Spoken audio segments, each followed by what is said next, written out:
Hə, nə bilim, bu kişi rəhmətə gedəndən başını bitirmişəm. Qapını açıqdı. Heç bilmirəm 40 nətər verəcəm. Oğul,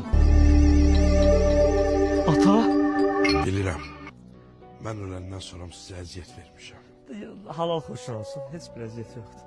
O lapatkanı görürsən? Həmişə elədiyin zarafatlar eləmədi ata. Yox oğul, bu dəfə zarafat deyil. Götür onu, mən dediyim yeri qaz!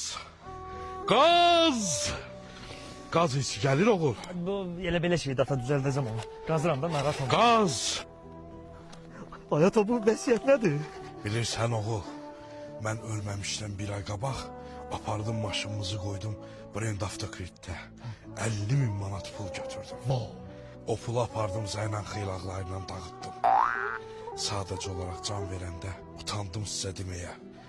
O pulu da ödəyərsən oğul. Sənin canının... Əsməni demişdilər, çəpinə düşdüyün vaxt uça bilərsən. Fudacam indi səni.